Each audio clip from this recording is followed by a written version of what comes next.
Yo soy Guy Kawasaki, vivo en el Silicon Valley, en California, específicamente en Atherton, en California, y ahora he venido a hablarles de el emprendimiento. He venido a Madrid y a Barcelona varias veces y realmente me encanta vuestro país. Bueno, en primer lugar quiero disculparme por algo. La disculpa es en nombre de 299.999 norteamericanos y me quiero disculpar por Donald Trump. Espero que no condenéis a mi país entero por una sola persona, por un solo norteamericano. Quiero disculparme porque él realmente, os digo, no representa a Estados Unidos, para que lo sepáis, no representa a Estados Unidos. Y es importante dejarlo muy clarito. Cada vez que hablo en cualquier parte del mundo lo dejo muy claro. Y yo os voy a hablar hoy acerca del arte del comienzo. Quiero hablaros un poco sobre mí, de cómo empecé yo. Trabajé para Apple desde el 83 hasta el 97.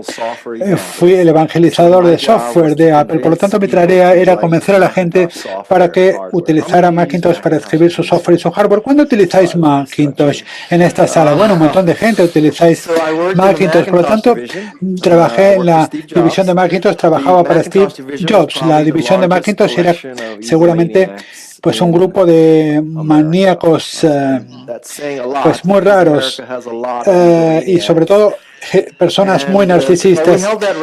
Y bueno, durante 30 años pues tuvimos este récord que luego rompió Facebook. Y como trabajamos para Steve, teníamos reglas muy estrictas en la empresa, teníamos muchísimo zumo natural de naranja. Sé que esto no parece mucho hoy porque si veis la película y los libros sobre Google, vemos que no solamente tienen zumo naranja, sino que tienen sushi gratuito, masajes gratuitos, te arreglan la casa gratis. Pero para mostraros la edad que yo tengo, en los años 80, cuando yo trabajaba para la división de Macintosh, zumo naranja gratuito era algo realmente que no tenía nadie. El grupo, bueno, Apple en aquella época estaba dividida en la división Apple II, que era la que ganaba el dinero, porque de hecho era la que vendía productos, y luego estaba la división Macintosh, que no vendía nada. Por tanto, nosotros lo que hacíamos era gastar el dinero y no generarlo. Y si eres estudiante de contabilidad, en términos de contabilidad, si te fijas en la cuenta de resultados de Apple en los años 80, la P de ganancias era Apple II y la L de pérdidas era Macintosh.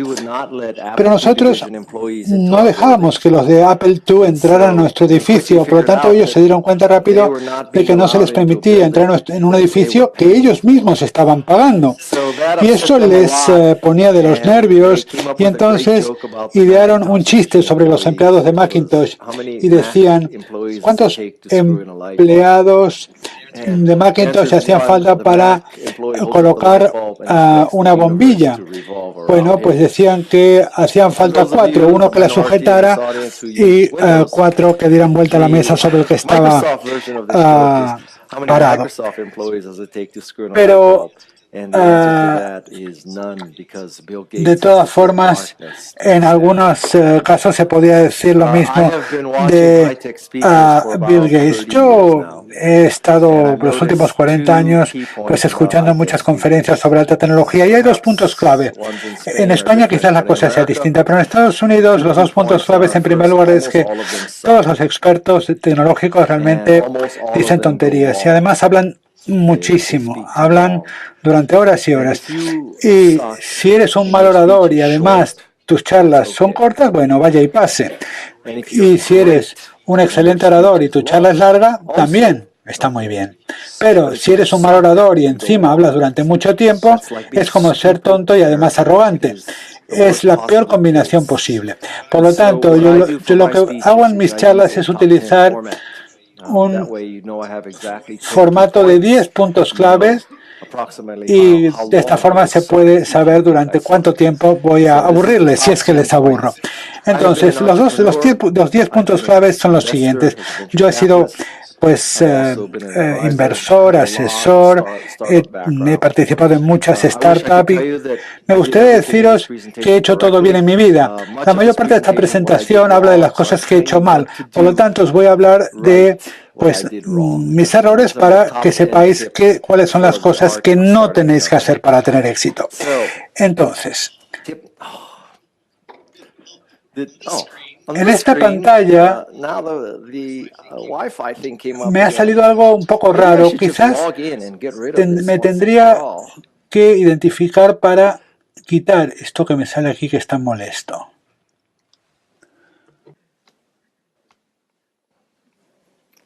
Maybe not.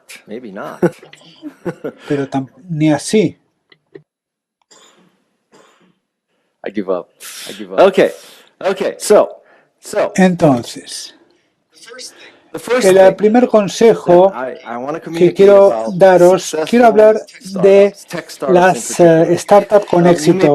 Quizás desde fuera, especialmente si miramos a Silicon Valley, podría parecer que las empresas de Silicon Valley, las empresas tecnológicas norteamericanas, pues tienen planes que lo abarcan todo, que idearon al principio, idearon que iban a tener un ordenador, un teléfono, una tablet y un aparato de música, un servicio online.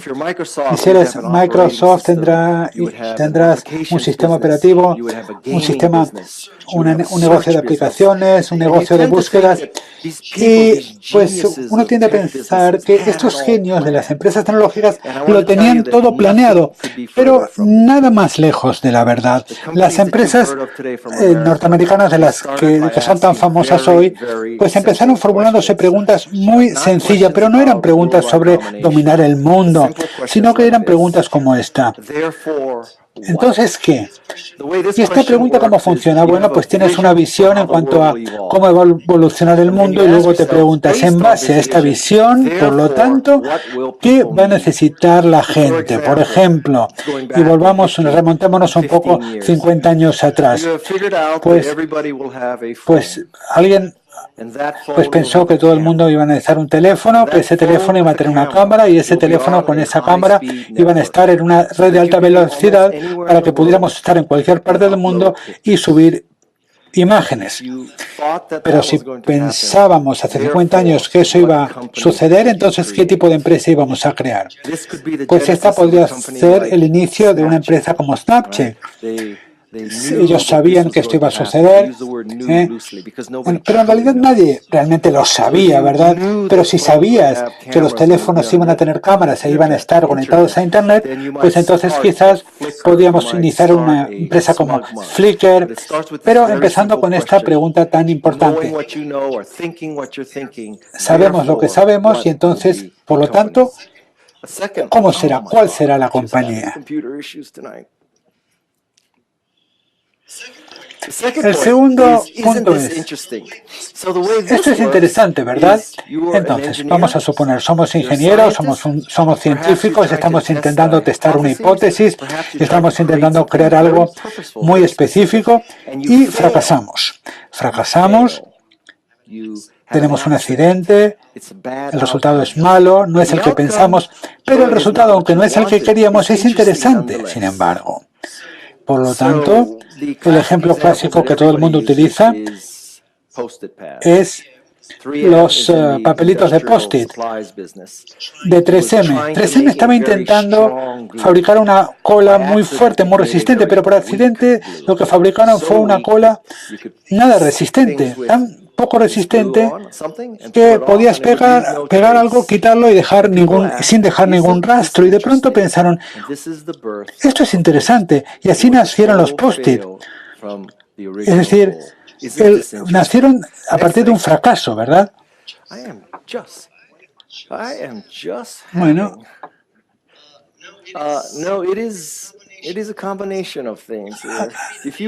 Si me dais el usuario y contraseña para que... Vamos a ver. Hay una manera mejor de hacerlo, entonces. ¿Cómo funciona esto? Bueno, pues hay dos personas en un garaje y estamos frustrados y pensamos, ¿por qué tenemos que trabajar para un organismo gubernamental? ¿Por qué tenemos que trabajar para una gran empresa? ¿Por qué tenemos que ir a una universidad para poder utilizar un ordenador? ¿Por qué? ¿No hay una forma mejor de hacer las cosas? Y así es como fundas Apple. Lo que quiero transmitir con estos puntos es, ¿no os creéis que los grandes éxitos empresariales empezaron con un gran plan director? Empezaron con preguntas muy sencillas. Vemos que los teléfonos van a tener cámaras, entonces, ¿qué tipo de empresa tenemos que fundar? Intentamos experimentar y fracasamos, pero los fracasos, sin embargo, son interesantes. Oye, esto es interesante, quizás podamos hacer algo con este fracaso. Y luego, hay una forma mejor de hacer las cosas. ¿Por qué es que hay que por qué tenemos nosotros que ir en dirección del ordenador? ¿Por qué la dirección no puede venir hacia nosotros? Lo segundo es crear lo que llamamos una MVVP. No sé si habéis oído hablar del concepto de MVP, o sea, Producto Mínimo Viable. Yo diría que hace falta añadir 2 Vs adicionales a este concepto. Y esas 2 Vs adicionales son, primero, que sea viable y, en segundo lugar, que sea valioso. Por ejemplo, tú puedes crear algo que sea viable, es decir, con lo que puedas ganar dinero, pero que no sea valioso, o sea, que no cambie el mundo. Y yo diría que la prueba para ser un buen emprendedor es hacer algo que no solo gane dinero, sino que al mismo tiempo mejore la vida de las personas, o sea, que resulte valioso. Y la última V es que sea validador, que apoye tu tesis, que apoye tu visión, que apoye tus hipótesis y tu manera de ver el mundo. Así que cuando creéis este producto, quiero que os planteéis, ¿estamos creando algo con lo que podemos ganar dinero? O sea, viabilidad. Y al mismo tiempo, ¿estamos contribuyendo a la sociedad? Y en tercer lugar, ¿estamos validando nuestra visión de cómo debe evolucionar el mundo? MVVP. Una sola V no es suficiente. Tiene que ser viable, valioso y validante. Segundo paso, o más bien el tercer paso. Hay que dejarse ir, seguir trabajando. Hay muchos empresarios, muchos emprendedores más bien, que están tan obsesionados por crear la oferta perfecta, el plan perfecto, la previsión perfecta, que piensan que el paso más importante es utilizar PowerPoint, o utilizar Word, o utilizar Excel, cuando en realidad no son las 3 características clave de un emprendedor, no son las 3 funciones clave de un emprendedor, no. Lo más importante es hacer cosas, empezar por crear un prototipo, comenzar. Hablemos de lo siguiente. Hay mucha gente que intenta evitar pasar vergüenza, ¿no? Hacer algo que les haga sentirse fatal, que les haga sentirse avergonzados, ¿no? Pero yo os diría que debéis perdonaros, debéis concederos un poco más de flexibilidad, daros permiso para fracasar. Porque cuando luego echas la vista atrás, si te dices a ti mismo, Dios mío, la versión número 1 de mi producto me da vergüenza, me hacen cogerme de miedo, ¿no? Macintosh, por ejemplo, cuando creamos el primer RAM pensamos que, bueno, pues era estupendo, pero resulta que era blanco y negro, lento, tenía una red muy lenta. La capacidad de almacenamiento era insuficiente. Había tantas cosas que fallaban en ese primer Mac que yo, la verdad es que me da un repelús cuando pienso que pensamos que era maravilloso. Y en realidad es que sí, es que era maravilloso. O sea que uno se tiene que dar permiso para hacer algo que luego a lo mejor te dé vergüenza. Si luego echas la vista atrás y ves tu primera versión y no te da vergüenza, probablemente es que la hayas lanzado demasiado tarde, porque por definición, cuando la sacas a tiempo, te va a hacer sentir vergüenza luego años más tarde. Y luego hay que encontrar a gente que sea complementaria, que sean hermanos del alma, o sea, otras personas que tengan habilidades, destrezas que tú no tienes. Hay muchas empresas que cometen el error de contratar solo ingenieros. El fundador, que es ingeniero, pues se dedica a contratar más ingenieros. Y ese es un enorme error, un error garrafal, porque si lo piensas bien, hace falta alguien que haga el producto, que lo fabrique, pero luego hace falta también alguien que lo venda. El segundo fue el que hizo el producto y Steve Jobs fue el que lo vendió. Así que tenéis, cuando creéis una empresa, no contratar solo ingenieros, porque hay que vender los productos. Y por otra parte, tampoco contratéis solo gente de ventas, porque no solo necesitáis vender, necesitáis gente complementaria y necesitáis también hermanos del alma. ¿A qué me refiero? Bueno, pues la verdad es que el recorrido de una empresa va a ser difícil, va a haber muchos escollos, por eso es importante estar de acuerdo, asociarte con tus fundadores, crear una empresa que dure y no una empresa que desaparezca de la noche a la mañana. Tienes que pensar que vas a dedicar la vida a la empresa o, por otra parte, puedes pensar que es algo que haces a tiempo parcial. Pero es importante que todo el mundo que forma parte de la empresa tenga las mismas expectativas. Porque si hay unos que piensan que van a trabajar un rato y luego vender la empresa, mientras que otros en la misma empresa piensan que van a dedicar toda su vida a ella y que no la van a querer vender, entonces va a haber problemas desde el principio. Hay que encontrar almas gemelas complementarias. Y otra cosa importante es crear un mantra. Un mantra es una descripción de 3-4 palabras de por qué debe existir tu empresa. Hay muchas empresas que elaboran una declaración de misión de 40, 60 palabras. Intentan incluir a todas las partes interesadas, a los empleados, a los clientes, a los proveedores, a los socios. A mí eso me pone enfermo, no me gusta. Porque lo cierto es que uno no puede describir una empresa refiriéndose a tantos grupos de personas. No se puede hacer de una forma sucinta y que sea memorable. En Norteamérica hay algunas declaraciones de misión que dicen: nuestro fin es crear un producto que supere las expectativas de nuestros clientes, pero que al mismo tiempo proporcione una rentabilidad a nuestros accionistas y que permita a nuestros empleados a hacer realidad sus objetivos virtuales, al tiempo que, bueno, cuidamos del medio ambiente y matamos el menor número de ballenas y de delfines. Eso es lo típico, ¿no? Pero lo importante es, yo creo que es crear un mantra de 2 o 3 palabras o 4 como mucho. Canva, por ejemplo, una empresa con la que yo trabajo, tiene como mantra: democratiza y diseña. Solo 2 palabras. Yo formo parte del consejo de Wikipedia. Wikipedia se dedica a democratizar el conocimiento. Democratizar conocimiento. O sea, 2 o 3 palabras como mucho. Apple, productividad y creatividad. Nike, auténtico, atlético, rendimiento. O sea, 2 o 3 palabras que todo el mundo lo empiece a entienda, con las que todo el mundo esté de acuerdo, y que si se preguntara a cualquier persona en la empresa qué es lo que tú representas, que todo el mundo sea capaz de repetir el mantra: democratizar el diseño, rendimiento auténtico atlético.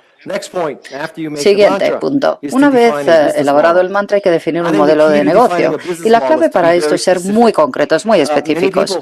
Hay mucha gente que cuando crea una empresa tienen un modelo de negocios muy general, porque piensan que al tener un modelo muy general, muy vago, muy abstracto, no van a eliminar ciertos mercados que algún día, pues a lo mejor deciden penetrar.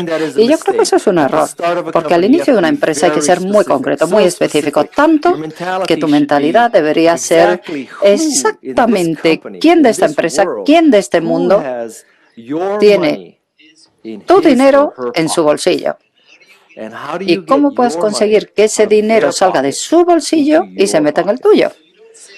Así que no puedes decir: nuestro objetivo es el software, eso es nuestro modelo de negocios. Tampoco puedes decir software de empresa, software empresarial. No, tienes que decir software empresarial para la industria de la biotecnología, específicamente para el proceso de aprobación de fármacos, para que la persona que administra el programa de la FDA y que haga comprobaciones de fármacos pueda gestionar su base de datos de pacientes. O sea, hay que ser así de concreto. Lo segundo sobre el modelo de negocios es que debe ser sencillo, simple. Hay muchos emprendedores que suelen tener un modelo muy complejo y, en mi opinión, es un error, porque la vida es un modelo de negocio muy sencillo. Disculpen, pero está volviendo, hay un eco. Cuando estas personas que tienen un modelo de negocios muy inteligente, con corporaciones offshore y con toda una serie de cosas muy complicadas, la verdad es que es tan difícil innovar con un producto, innovar un servicio, que si encima tienes que innovar con el modelo de negocios, la cosa se complica demasiado. Así que el modelo de negocio debe ser sencillo. Y lo último, que es un poco controvertido, a ver si funciona. Lo siguiente es preguntar a las mujeres. Os explicaré por qué considero que siempre hay que preguntar a una mujer o a varias mujeres sobre tu modelo de negocios, y no a los hombres. Los hombres tienen un defecto genético fundamental, y ese defecto genético es que los hombres siempre quieren acabar con las cosas, quieren matar a otras personas, quieren matar plantas, matar animales, países, sistemas políticos. A los hombres les gusta matar, aniquilar. Y si tú te dedicas a un negocio, bueno, pues el hombre lo que quiere es aniquilar a la competencia, aniquilar los productos de la competencia. Y por definición los hombres somos así. Así que cuando tú le preguntas a un hombre, ¿debo crear un producto para acabar, para aniquilar PowerPoint? Pues todos los hombres te van a decir que sí. O si preguntas, ¿debo crear un producto para acabar con YouTube? Todos dirán que sí. O para acabar con iOS, o acabar con Microsoft, o acabar con Cisco, aniquilar cualquier otra cosa. Los hombres siempre dicen que sí, porque no pueden superar ese defecto genético que tienen en su ADN, que les hace matar, aniquilarlo todo. Por otra parte, las mujeres no tienen ese defecto genético. Las mujeres les gusta cuidar, nutrir. Y si le preguntas a una mujer, ¿debo crear un producto para acabar con PowerPoint? La mujer te va a contestar de una forma muy distinta. ¿Por qué? Pues porque muy pocos clientes se levantan por la mañana diciendo, a ver, ¿cómo puedo ayudar a una empresa a acabar con PowerPoint, a aniquilar PowerPoint? No, es que la gente no piensa así. Las mujeres se levantan por la mañana, y la gente normal se levanta por la mañana pensando, a ver, ¿cómo puedo ser más productivo?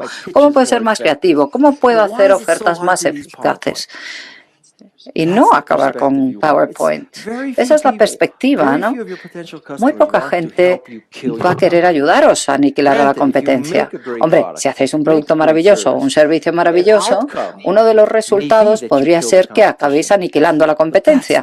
Pero no es la razón por la que os dedicáis a ese negocio. Nadie os va a comprar algo simplemente porque quiera ayudaros a aniquilar a vuestra competencia. Así que os lo digo desde ya.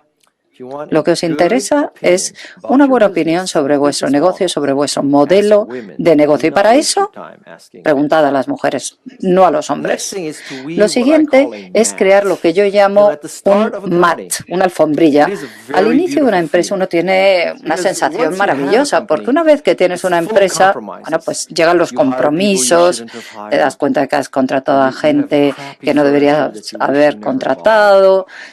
Has comprado muebles horrorosos, tienes una arquitectura que tiene problemas desde el principio porque pensabas que, bueno, la persona con la que creaste la empresa se iba a convertir en jefe de tecnología, simplemente porque estaba contigo el fin de semana y que se te ocurrió la idea. La arquitectura tiene defectos, los empleados muy mal, los clientes tampoco están contentos, están enfadados con el rendimiento de tus productos. Bueno, pues nada de esto es cierto, nada de esto te pasa por la mente cuando creas la empresa. Cuando tú creas una empresa, piensas que todo va a ser perfecto, todo va a llegar puntualmente a los clientes, todo va a ir fenomenal. Y cuando tienes un terreno tan limpio, cuando tienes ese océano azul ante ti, es muy difícil centrarte en lo importante, porque es muy divertido contratar gente, es muy divertido diseñar un logotipo, es muy divertido pensar en cuál debe ser tu dominio, es muy divertido pensar en distintas plantillas para crear logotipos o lo que sea. Por lo tanto, lo que tienes que hacer es racionalizar y priorizar. La M significa milestone, hito en español. Lo importante es concentrarte en una serie de hitos, como por ejemplo, acabar el diseño, acabar el prototipo. Un hito es algo que tú puedes llamar a tu mujer, a tu novio, a tu esposo y decirle, cariño, hoy hemos enviado el producto. Tú no vas a llamar a tu novio, novia, marido, mujer para decirle, cariño, hoy hemos pedido Material de papelería. Hemos pedido sobres. No, eso no es un hito. El hacer un pedido de muebles tampoco es un hito. Un hito es decir, ya he enviado el producto, ya he vendido el producto, ya he cobrado el producto. Esos son hitos. Así que hay que empezar por los hitos. Y lo segundo es ver tus hipótesis, a ver cuántas visitas de ventas puedes hacer al día. Y es muy importante poner esto a prueba. Os voy a dar un ejemplo de una empresa típica de Silicon Valley y veréis cómo este tipo de actitud puede llevar a problemas. En Norteamérica hay unos 300 millones de americanos, ¿no? 75 millones tienen perros. Y cada perro come 2 latas de comida de perros al día. Por lo tanto, ¿de qué estamos hablando? De 150 millones de latas al día. Y los perros, al contrario que las empresas B2B, comen todos los días. O sea, estamos hablando de B2C o B2D, D de dog, de perro. O sea, tenemos 365 días al año, 150 millones de latas de comida de perros que se consumen al día. Tomamos esos 150 millones, lo multiplicamos por 365 y así llegamos a esa cifra enorme, gigantesca. Y ¿es tan difícil conseguir un 1% de ese mercado tan grande? No puede ser, ¿no? De 150 latas al día estamos hablando de 1,5 millones, que puede ser nuestros al día, que podemos vender nosotros. Si lo multiplicas por 365, estamos hablando de 5, 6 millones por semana, o mucho más. O sea que estamos hablando solo de un 1% de cuota de mercado. Y por eso existe Pets.com en Norteamérica. Otro se llama lastminutepets.com. Hay un montón de empresas en Internet para comprar latas de comida de perros en Norteamérica. Pero ese tipo de hipótesis es de las que empieza por arriba y luego llegas abajo. Yo creo que como emprendedores es mejor empezar desde abajo e ir subiendo hacia arriba. Y utilizando la misma analogía del mismo tipo de negocios, podemos decir, bueno, si utilizamos todos los trucos del mundo mundial, pensamos que podemos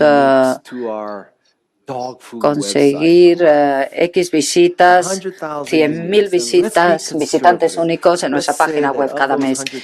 Y de esos 300.000, digamos que 1.000 compran una caja al mes, una caja de latas de comida de perros. O sea, 1.000 personas compran una caja de 20 latas, estamos hablando de 20.000 latas al mes. Eso se acerca mucho más a lo que va a ocurrir, ¿no?, cuando hablamos de 1,5 millones al día. Por eso, este es un paso muy importante, porque hay que ser escépticos con respecto a tu propia empresa, con respecto a tu propio modelo de negocios y preguntarte, ¿estamos pensando que vamos a conseguir un 1% de esos 150 millones de latas que se venden al día? ¿O más bien vamos a ser realistas y vamos a utilizar todos los trucos que tengamos en la chistera y conseguir 300.000 visitas al mes, de las cuales un 1%, o sea, 1.000, van a comprar una caja de latas donde vienen 20 latas? O sea, estamos hablando de un mercado de 20.000 latas y no de 1,5 millones al día. Esta es la manera de comprobar tus hipótesis. Y la tercera cosa que tienes que hacer es poner a prueba tu página web, lanzar la página web, que salga al mercado lo antes posible. En mi experiencia, hablando de cosas que te pueden avergonzar, es que es mucho más probable llegar tarde que llegar demasiado pronto. Cuando crees que lanzas demasiado pronto, tienes miedo de crearte una mala reputación, pero si pienso en todas las empresas con las que yo he trabajado, yo diría que la clave no es lo que vendes, sino con qué rapidez solucionas los problemas. Si me dierais a escoger y me dijerais, yo puedo enviarte el producto rápido y si hay un problema te lo soluciono, o bien te lo puedo enviar tarde y perfecto. No, pues yo prefiero que me lo manden antes y me lo arreglen antes. Y el cuarto punto son tareas. Una vez identificados los hitos, las hipótesis y las pruebas, finalmente ya puedes hacer las tareas. Las tareas son cosas como contratar un ingeniero para acabar el prototipo, para poner a prueba las hipótesis y lanzar el producto. Este es el orden de prioridades cuando se trata de crear una empresa. Observad que en esta lista no aparece en ningún sitio encender o arrancar Excel o PowerPoint. No. Recaudar fondos es un medio para conseguir un fin, no es un fin en sí mismo. Y hoy en día, por la manera en que ha evolucionado el mundo, donde tener una página web es más fácil que nunca, ya no hace falta comprarte un servidor y la infraestructura también es mucho más barata, no hace falta espacio inmobiliario porque tenemos equipos virtuales en todo el mundo. No hay que pagar marketing porque utilizamos las redes sociales y las redes sociales son rápidas, ubicuas y gratis. Por eso, hoy hace falta mucho menos dinero para lanzar una empresa. Y luego están esas cosas maravillosas como crowdfunding. O sea que hay una alternativa al capital riesgo. Con lo cual necesitas menos dinero y hay formas alternativas de recaudar fondos para crear una empresa. Por eso el dinero no es el paso crucial, no. El paso crucial es acertar con el prototipo. Y en sexto lugar tienes que contar tu historia. Como emprendedor tienes que convertirte en un gran cuentacuentos, contador de historias. Si asistís a muchas conferencias sobre tecnología en Norteamérica, veréis que consejero delegado tras consejero delegado sube al estrado diciendo: yo tengo un producto escalable que va a cambiar el paradigma, que va a ser la visión del mundo mundial, etcétera. Esa es la presentación de las 8. La de las 8:15 es 3/4 de lo mismo. Todos los presidentes o consejeros delegados suben al escenario y dicen lo mismo. Por eso, cuando contéis vuestra historia, lo primero que quiero que hagáis es aplicar el test contrario o opuesto. Lo que tenéis que hacer es escuchar a la competencia y preguntaros: ¿esta persona dice lo contrario de lo que yo digo o yo digo lo contrario que él? Si la competencia sube y dice: yo tengo una porquería de producto difícil de utilizar que además no es escalable.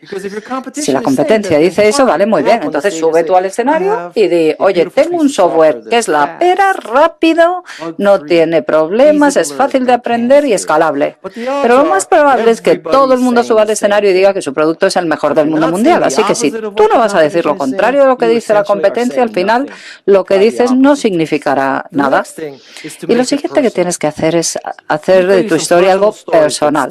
Voy a contar algunas historias personales que han creado empresas. La primera ya la comenté.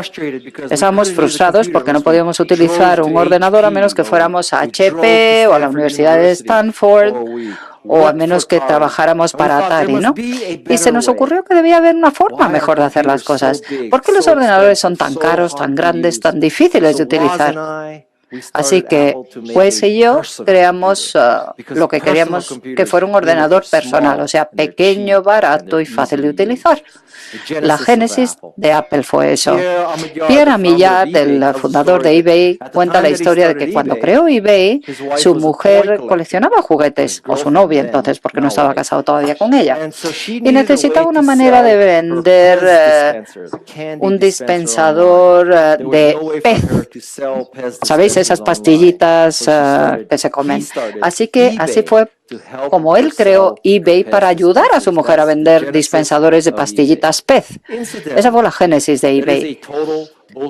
Por cierto, después del éxito de eBay se inventaron otra historia totalmente diferente que no es verdad. Pero bueno, aún así yo creo que es una historia magnífica la de vender dispensadores pez.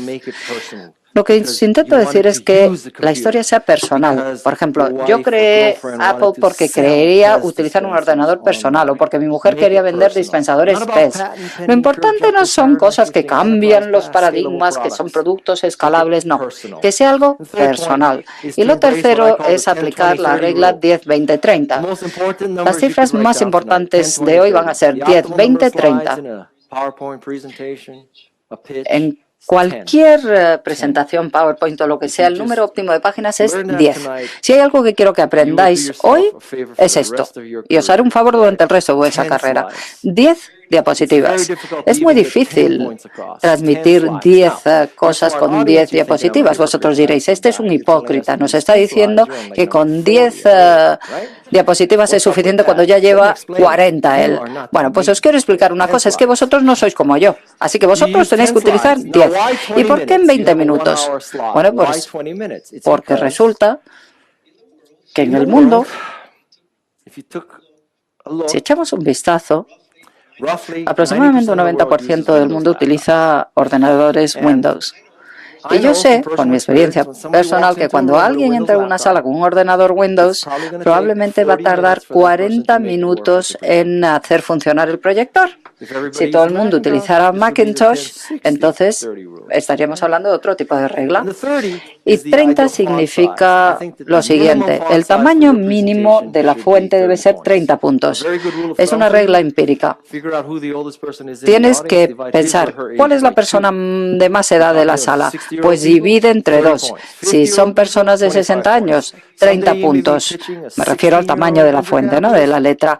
Si resulta que son capitalistas e inversores en capital riesgo, entonces 8 puntos. Muy pequeñita la letra. Bueno, primer consejo: 10 diapositivas solamente. Segundo consejo: que los 10 diapositivas se presenten en 20 minutos. Y la tercera es seleccionar todo el texto que aparece en todas las páginas y que el tamaño de la fuente sea de 30 puntos. Y luego verás cuánto tienes que tirar. Veréis cómo tendréis que tirar gran parte de la presentación, un 30% más. Pero no pasa nada. Y la cuarta regla o el cuarto consejo, muy importante, es que el fondo sea negro, el fondo de la diapositiva. Os explicaré por qué. Porque cuando el fondo es negro, eso demuestra que te has preocupado lo suficiente como para hacer una página maestra seleccionando una fuente, una letra blanca fácil de leer. Esta diapositiva es fácil de leer, ¿verdad? Y además tiene una ventaja añadida. Y es que independientemente de dónde utilice la pantalla o de qué sea la pantalla o qué tipo de pantalla sea, no vais a saber cuándo termina mi diapositiva y empieza el marco, porque como todo es negro, cuando utilizas una diapositiva con fondo blanco, lo que le estás diciendo al público es: yo soy tonto, soy un vago, he cargado el PowerPoint y he empezado a escribir en negro. Así que quiero que os fijéis en esta diapositiva y veáis también la siguiente. Es la misma. Texto blanco, en este caso sobre un fondo blanco. Decidme cuál es mejor. Y la información es la misma. ¿Cuál os gusta más, esta o esta? Esta es una diapositiva horrible, una porquería de diapositiva. Así que, si hacéis solo esas 4 cosas, lo haréis mejor que el 95% de las personas que se dedican a vender en el mundo. Os voy a contar una historia divertida sobre esto del fondo negro, fondo blanco. Un día me reuní con un emprendedor a las 11 de la mañana y me dijo: Guy, acabo de hacer una oferta. Sé que eres experto en hacer ofertas. ¿Me puedes dar algún consejo? Era un emprendedor, por cierto, negro.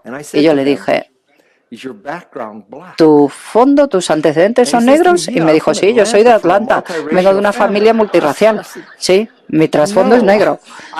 Y yo le dije: que no, que ya sé que eres negro. Lo que quiero saber es si el fondo de tus diapositivas de PowerPoint es negro. No me refiero al color de tu piel. Creedme, el negro es el nuevo negro. Así que utilizar siempre fondo negro. Número 7. El número 7 es la recomendación que yo hago de que contratéis a gente infectada. ¿Eso qué quiere decir? Que tendréis que ignorar a los irrelevantes. Hay 2 tipos de irrelevancias. Todo el mundo sabe o todo el mundo piensa que es contratar a alguien que tenga una buena formación, una buena educación y buena experiencia laboral, ¿verdad? Educación o formación y experiencia profesional. Bueno, pues yo diría que hay que añadir una tercera variable. La persona se entera de que va esto y le encanta lo que haces. O sea que son 3 variables. Es posible que encontréis un candidato que tiene la formación perfecta, la experiencia laboral perfecta, pero a la que no le encanta tu empresa o lo que te dedicas. Pues eso. Tienes que tener disciplina y aprender a ignorar cuando la persona tiene la experiencia laboral perfecta y la formación perfecta. Si no le encanta lo que haces, no le contrates. Otro tipo de irrelevancia es cuando una persona le encanta lo que tú te dedicas, se entera de que va a la empresa, pero no tiene la formación adecuada ni tampoco la experiencia laboral necesaria. En ese caso, tienes que aprender a ignorar otra cosa que es irrelevante, que es la falta de educación perfecta y experiencia laboral perfecta. Este es mi caso. Cuando yo empecé a trabajar en Apple, tenía una carrera de psicología de Stanford, no había ido a una clase de informática en mi vida. Después de Stanford fui a la Facultad de Derecho durante 2 años, luego me fui, lo dejé. Eso demuestra lo inteligente que soy, porque la mayor parte de los abogados, después de 20 años de ejercicio, descubren que no les gusta nada. Yo me enteré a las 2 semanas de estar en la facultad. Y después de la Facultad de Derecho me fui a sacar un MBA en marketing. O sea que, como veis, nada de formación técnica. Después del MBA me fui a trabajar para un fabricante de joyería, una empresa familiar, pequeñita. Entonces, si veis mi currículum, diríais, ¿debemos entrevistar siquiera a este tipo? Que tiene una carrera de psicología, que es lo más fácil, la carrera más facilona del mundo mundial, que luego fue a la Facultad de Derecho y ni siquiera lo terminó, con lo cual, vaya tío, luego hizo un MBA en marketing y no tiene ni idea de tecnología, no tiene formación en tecnología. Y bueno, si luego se hubiera ido a trabajar para una empresa técnica de tecnología, vale, pues lo podría haber solucionado, pero no, encima el tío se fue a una joyería. Bueno, evidentemente yo no era el candidato ideal para trabajar en Apple, ¿verdad? No era la persona más adecuada para actuar como evangelista del sistema operativo Mac. Bueno, pues lo cierto es que la única razón por la que me contrataron en Apple fue por nepotismo. Es decir, mi compañero de habitación de Stanford me contrató. No estoy siendo modesto, ¿eh? Me contrataron solamente porque era amigo de este tío. No hay otra explicación, es que no la hay. Dicho esto, yo vi Macintosh y la primera vez que vi un ordenador Macintosh fue una experiencia religiosa. De pronto se abrió el cielo, las nubes se alejaron, salió el sol y una serie de angelitos empezaron a cantar. Macintosh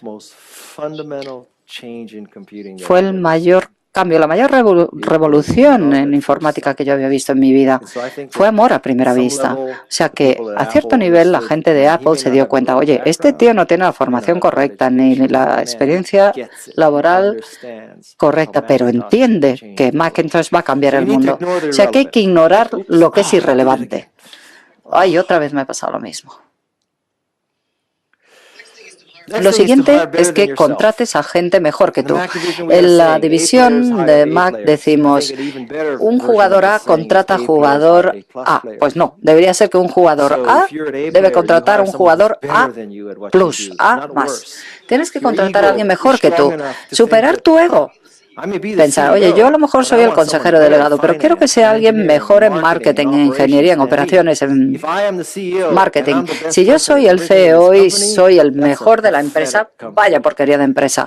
Qué patético, ¿no? Porque por definición una persona no se le puede dar todo bien. Tienes que contratar a gente mejor que tú. Es fácil de decir, es fácil de creer, pero es muy difícil de hacer.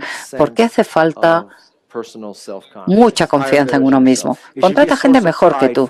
Siéntete orgulloso de que la gente que trabaja contigo es mejor que tú. Y finalmente, la prueba del centro comercial. ¿Sabéis cómo funciona?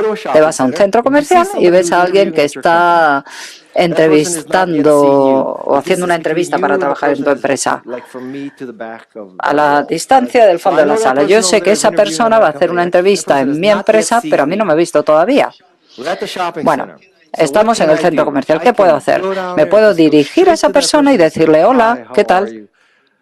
Espero que trabajes para nuestra empresa, porque vamos a cambiar el mundo. ¿Tienes alguna pregunta que hacerme? ¿Cómo puedo convencerte para que trabajes con nosotros? Esa es una reacción. Otra reacción podría ser, oye, un centro comercial tampoco es tan grande. Si resulta que te encuentras cara a cara, bueno, pues te diré hola.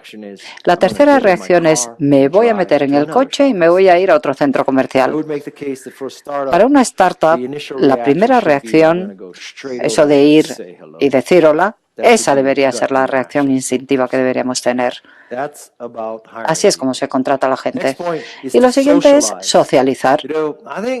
Yo diría que una de las grandes ventajas de ser emprendedor o empresario hoy son las redes sociales. Algo tan rápido, gratis, que está en todas partes. Bueno, es que me encantan las redes sociales. Hoy no tienes que comprar espacio de publicidad en el Wall Street Journal. No tienes que comprar anuncios, no. Pensadlo. El único sitio donde hay que comprar publicidad es en Facebook, porque el marketing es maravilloso el que hacen. Hablemos del socialismo. El socialismo, que no tiene nada que ver con el político, quiere decir utilizar las redes sociales como plataforma de marketing. Lo primero que tienes que hacer es perfeccionar tus perfiles de ti mismo, de tu avatar. Que sea solo tu rostro, no tú con tu perro, con tu gato, con tu Mustang, con tus amigotes, tomando el sol, en Barcelona, en donde sea. No, que aparezca solo tu rostro. Tu rostro para convencer a la gente que eres una persona que merece confianza, que eres competente y que eres una persona agradable. Ese es el objetivo del avatar. La fotografía que aparece de ti debe contar tu historia. ¿Cuáles son tus intereses? ¿Cuál es tu pasión? La foto de perfil cuenta tu historia, el avatar, tu rostro. En el caso de una marca, tu avatar es el logotipo y la fotografía del perfil debe aparecer tu marca. En segundo lugar, el segundo paso es aceptar el modelo Wikipedia. ¿Cómo funciona Wikipedia? No hay publicidad. No hay que pagar por usar Wikipedia porque creen en la información gratuita, pero cada mes de diciembre en Wikipedia se hace una fiesta para recaudar fondos. ¿Y eso qué quiere decir? Pues que va a aparecer una banderola feísima cada vez que entras en la página de Wikipedia.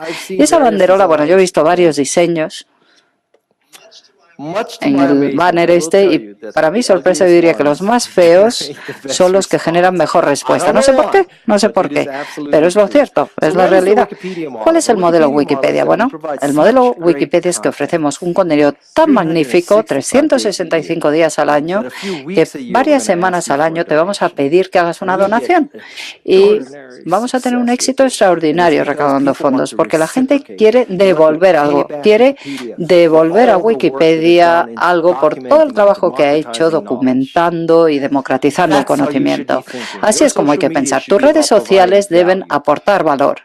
Valor a tus clientes existentes y potenciales. Si eres un restaurante, no debes hablar solo del restaurante en tu página de Facebook, sino explicar cómo elaborar una receta, ofrecer conocimiento, marketing de contenido y luego ya haces tu banner Wikipedia. De vez en cuando haces promoción del restaurante, pero el ratio tiene que ser de 20:1. 20 recetas o anuncios que proporcionen valor y una vez que pidas algo a cambio. Y lo siguiente es aprobar o pasar la prueba de compartir. Cada vez que pongas algo en redes sociales tienes que preguntarte, ¿es algo tan bueno que no solo va a gustar a mis seguidores, sino que a lo mejor van a estar dispuestos a compartirlo con los suyos? Esa es la diferencia entre dar una propina o decirle a otros clientes que vayan al restaurante. Tú le puedes dar una propina al restaurante, es como un I like, ¿no? Pero si luego te vas a la oficina al día siguiente o a la escuela y le dices a la gente que te rodea, oye, ve a comer a tal restaurante, haciendo eso estás arriesgando tu reputación, porque la gente, si va al restaurante y no les gusta, claro, tu reputación se va a resentir. Compartir quiere decir decirle a la gente que vaya al restaurante o decir, oye, he visto este post y voy a compartirlo con mis seguidores. Así es como ampliamos nuestra plataforma, porque la gente que te sigue a ti, tus seguidores, te van a exponer a sus seguidores también. Con lo cual estamos hablando de un listón muy alto. No es solamente que a la gente le guste, sino que le guste tanto lo que tú pones que esté dispuesta a compartirlo con sus amigos, con sus seguidores. En noveno lugar, hay que sembrar nubes para que llueva. ¿A qué nos referimos? A vender. ¿Cómo se consigue vender? Las startups pueden hablar de estrategia, de cosas maravillosas, pero todo eso desaparece porque la clave de una startup es vender. Vender lo arregla todo. Mientras vendas, mientras tengas ingresos, el resto funcionará. Si tenéis inversores, lo siento si tenéis inversores, bueno, mientras vendáis no os van a molestar porque un 90% de su cartera no va a tener ventas, por lo tanto no se van a preocupar por vosotros. Si sois del 10% que vende, os van a dejar tranquilos. ¿Sabéis una cosa? Cuando la gente vende, hay optimismo, hay un sentimiento positivo. Y la pregunta es, ¿qué es antes, el huevo o la gallina? Es una pregunta interesante. Yo diría que las buenas ventas son las que crean un sentimiento de optimismo. Y por otra parte, podemos aplicar el mismo test. Bueno, todo el mundo dice, tenemos que ser apasionados para ser emprendedores. Vaya, pues sí, qué bien, qué listo. Ser emprendedor es muy difícil, ser emprendedor es un reto. Ser emprendedor es una profesión solitaria. Y podéis decir, bueno, si eres una persona apasionada, conseguirás tener éxito en las ventas. Pero yo diría que es más bien al contrario. Si por suerte, por casualidad, resulta que por accidente te subes en un cohete y el cohete despega y de pronto vendes como rosquillas, por supuesto que vas a sentir pasión por eso que vendes. Por lo tanto, es otra cuestión. ¿La pasión es la que lleva a las ventas o son las ventas las que crean pasión?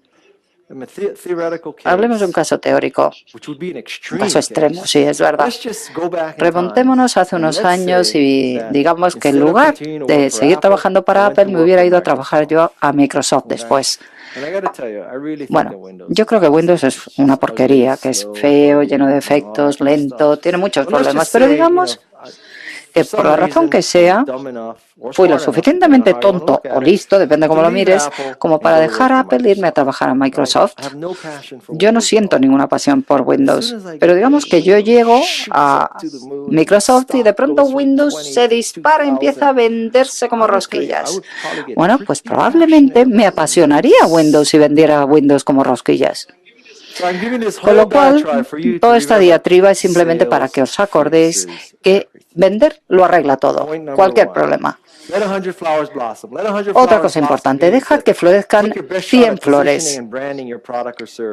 Es muy importante tener un producto, un servicio y darle una buena marca, pero luego hay que dar un paso atrás y ver qué dice el mercado, porque será el mercado el que te posicione. ¿Qué quiere decir eso? Con Macintosh pensábamos que con un tratamiento de textos y con una hoja de cálculo tendríamos un producto de edición para desktop. ¿Eso lo habíamos planificado así? No es así. PageMaker en realidad fue un don del cielo que nos cayó a Apple. Nos salvó. Si no hubiera nada de eso, no existiría Apple. Y todos tenéis teléfonos cuya batería dura más de medio día, ¿no? Y con GPS que funcionan, ¿no? PageMaker en realidad fue un don del cielo para Apple. Yo creo en Dios. ¿Y sabéis por qué? Porque no hay otra explicación. No hay nada que explique la supervivencia de Apple que no sea la existencia de Dios. De manera que pensamos que teníamos una máquina de tratamiento de textos y de pronto apareció la edición para desktop. Mi mensaje es: no os sintáis orgullosos. Si pensáis que tenéis una máquina adecuada, pero resulta que el mercado lo ve de otra manera, como empresario la primera lección es que hay que coger el dinero que te ofrezca el mercado. No seas orgulloso pensando que no han comprado lo que tú quieres venderles. No. En Silicon Valley, ¿cómo trabajamos? Bueno, pues lanzamos 20 cosas a la pared. 19 se caen, una se queda pegada al muro. Y lo que hacemos es pintar alrededor una línea y cantamos victoria. Así es como funcionan las cosas en California. Así que no creáis que sabemos exactamente qué producto es el que se va a quedar pegado a la pared. En segundo lugar, tienes que permitir que la gente pruebe tu producto. Decirle: oye, yo sé que eres inteligente como para convertirte en mi cliente. Descarga mi software, llévate mi coche y condúcelo. Y luego decide. Es mucho mejor intelectualmente vender así que de otra manera. Y en cuarto lugar, hay que encontrar a la gente influyente. Esto puede sonar a algo evidente. Pues claro, sí que hay que encontrar a la gente que crea tendencias, los influyentes. Evidentemente que sí. Pero la gente que influyente ha cambiado. Antes de las redes sociales había una pirámide. En la parte superior estaba el Wall Street Journal, al menos en Norteamérica, para empresas tecnológicas. Wall Street Journal decía, utiliza tal hoja de cálculo. Pues todo el mundo lo utilizaba y el producto tenía éxito, así de sencillo. El del Wall Street Journal decía, utiliza Lotus 123, pues ala, se vendía como rosquillas.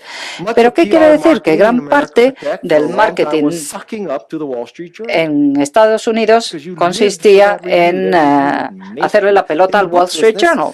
En el mundo de los libros, lo que tenías que hacer era hacerle la pelota al del New York Times, porque si el tipo del New York Times decía, leed este libro, pues ya era un bestseller. Pero las redes sociales han cambiado todo, ha dado un vuelco a todo. Una serie de chicos de 15 años son los que crean el mercado. Un niño con tantos seguidores, que son los que dicen a la gente que hay que utilizar tal cosa, que tienen que leer tal libro, utilizar tal software, y ese niño solito en su casa de 15 años es el que hace el mercado. Por lo tanto, lo que antes estaba en la cima de la pirámide, el Wall Street Journal o el New York Times, lo que antes determinaba el éxito de las empresas, ahora lo único que hacen es contar porque tienen éxito esas empresas, con lo cual no quiero decir que no haya que hacerles caso, porque siguen siendo poderosos, pero hay que entender que es importante encontrar a los que realmente crean tendencia e influyen en la opinión. Y puede ser ese niñato de 15 años con 15 seguidores que vive con su madre, que duerme con sábanas de Buzz Lightyear de Toy Story, que no trabaja para el New York Times, ni para el Wall Street Journal, ni para el Washington Post. Hay que identificar a esas personas y son difíciles de identificar porque no están en la portada de una gran publicación. Con lo cual, lo que tienes que hacer es cubrir el mundo con tu software y permitir que mucha gente pruebe tu software antes de lanzarlo. Y si hay suficiente gente que lo pruebe, suficientes niñatos de 15 años, entonces el Wall Street Journal y el resto de las publicaciones hablará de ti. Y cuando nadie pensaba que Twitter tendría éxito, al principio, no había artículos de Wall Street Journal que declarara que Twitter era la herramienta de más éxito a nivel de nanocomunicación.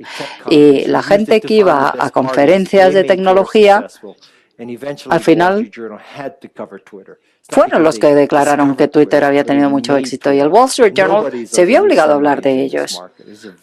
O sea que vivimos en un mundo muy diferente.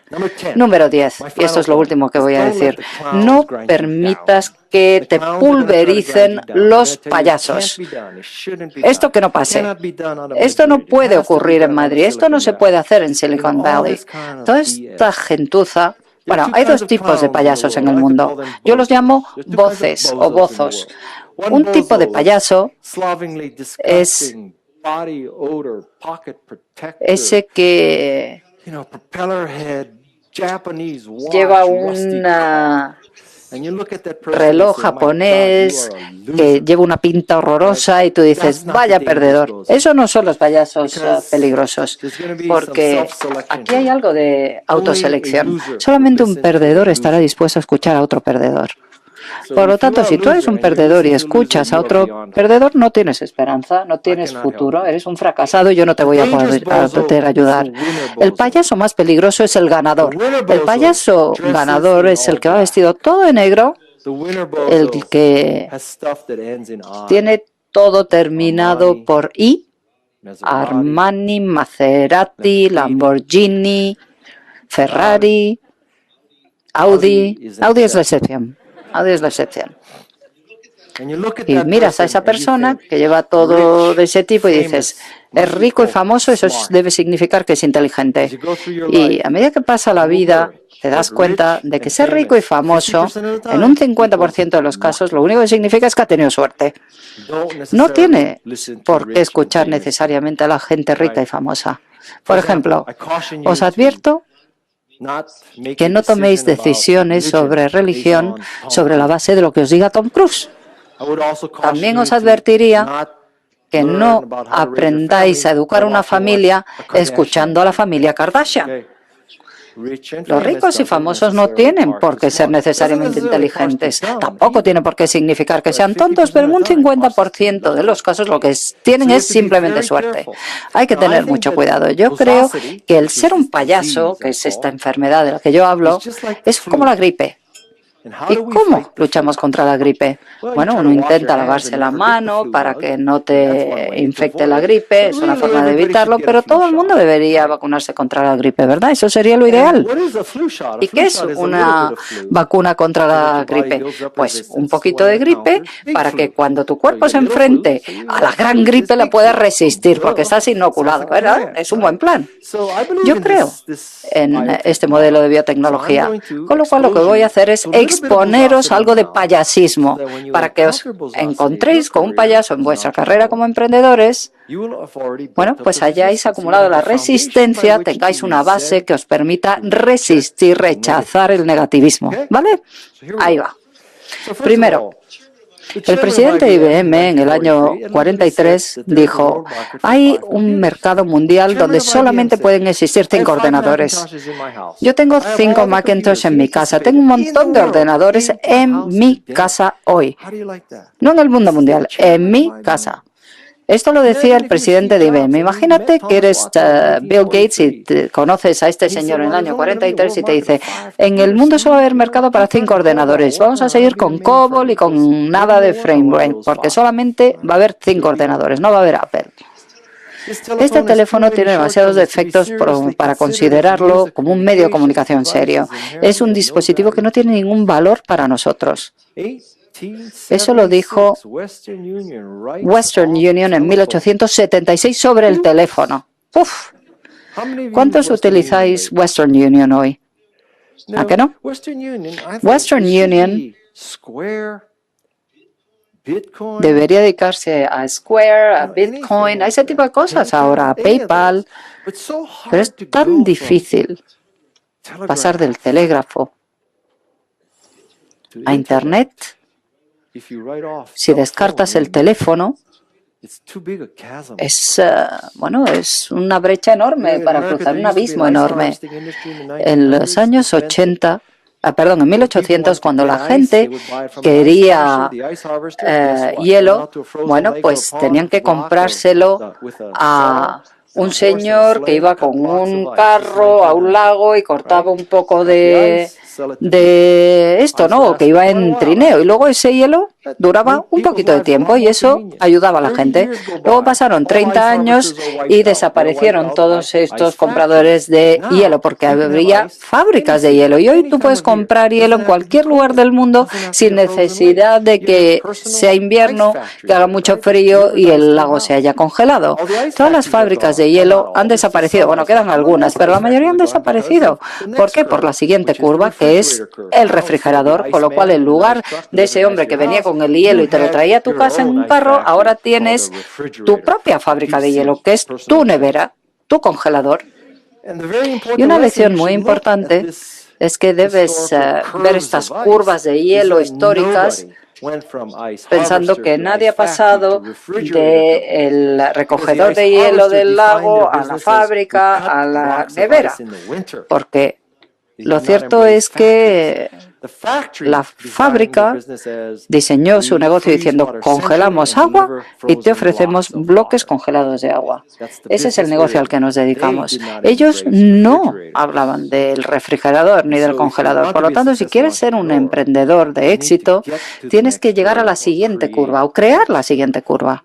Tienes que definir tu negocio en términos de los beneficios, las ventajas que ofreces. Si ofreces productividad y creatividad, da igual que sea a través de un ordenador o de un teléfono o de un tablet.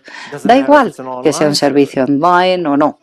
Si defines tu negocio como mejoramos la comodidad de la gente y su limpieza, pues puedes empezar a lo mejor cortando bloques de hielo, luego congelándolos y luego pasando a fabricar lo que llamamos hoy un refrigerador, un congelador, y luego puedes cambiarlo y dedicarte a la biotecnología.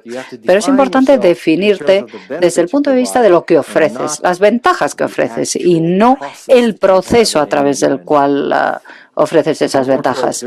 Y una última cosa, no hay razón por la que alguien vaya a querer un ordenador en su casa. Eso lo dijo Ken Olsen en el año 1977. Imaginad que fuerais Steve Wozniak o Steve Jobs, que estáis creando Apple y todo el mundo os dice: